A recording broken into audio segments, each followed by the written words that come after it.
So ayun guys, para sa mga beginners dito kay Popo or yung mga nagre-register sa aking link, ito po yung magiging dashboard po natin. Dito po sa taas sa may tabi ng profile ninyo, mayroon pong ID dyan. Yan po yung ID number ninyo. Tapos ito yung coins, yan yung ginagamit natin pang gift, pang trade. Pwede tayong mayroon tayong free coins na nakukuha din dito kay Popo. Tapos itong points naman, ito yung pwede nating mai-withdraw. Maku-convert po siya sa USD, din isi-send po natin sa GCash natin or yung kung ano yung nakalagay na payment account natin dyan. Tapos naku-convert po siya ng peso. Tapos dito sa reward guys, dito po natin makikita kung ano yung mga task natin. So ayan siya guys. Dito nyo yan siya makikita kung ano yung mga task natin. Kagaya yan sa akin, sa CS or yung tinatawag na crown seat, tapos na ako. So yung SL or yung solo live, hindi pa ako. Hindi ko pa nagagawa. So ayan, gagawin ko mamaya.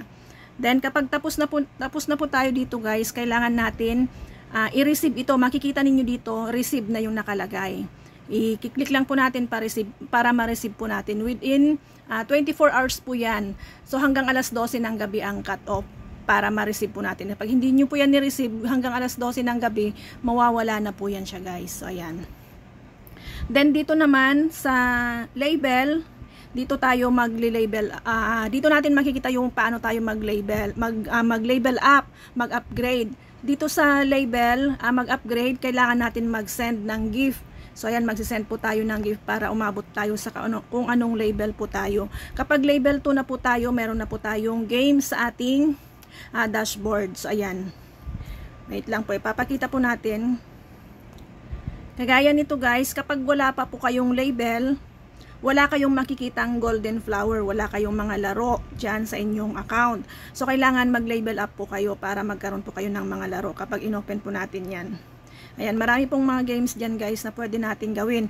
Pero nasa sa inyo na yan kung maglalaro kayo or hindi. Pwede rin naman na sa tasking lang kayo gumawa. Pero mabagal nga lang ang progress ng inyong ng account, yung mga points niyo. Kasi syempre, ang daily lang naman na natin is 2,000. Pag Pilipinas ata is 1,000 lang ata yung hourly wage ng Pilipinas. So ayan siya guys, ganyan lamang po yung gagawin natin. Then kapag yung magla-live po tayo, ayan. Wait lang po. Para ito sa mga beginners po guys ha.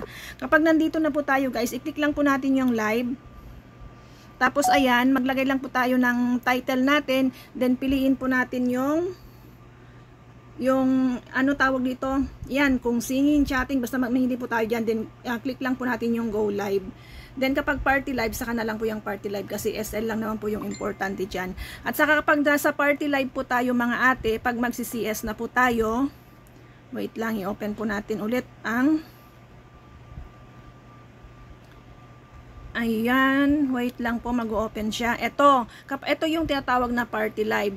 Kapag nagpapa-oras po tayo dito kasi nga 1 oras yung kailangan natin, ang kailangan nating upuan dito is yung 2, 3, 4. Yan lang po yung pwede nating upuan. Ang kulay ng crown dito is kulay yellow, golden yellow or orange. Diyan lang po kayo pwedeng umupo kapag nagpapa-oras kayo. Kapag tumatambay naman po kayo, dito lang po kayo sa 5, 6, 7, 8, 9. Ayan.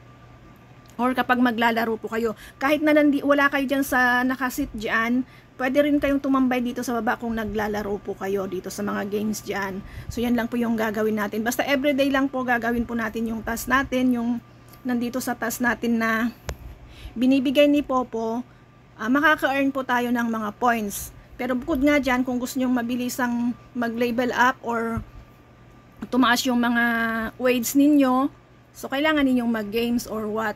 Bahala na po kayo kung paano ang diskarte ninyo mapalago yung inyong Popo account. So ayan guys, para sa mga baguhan.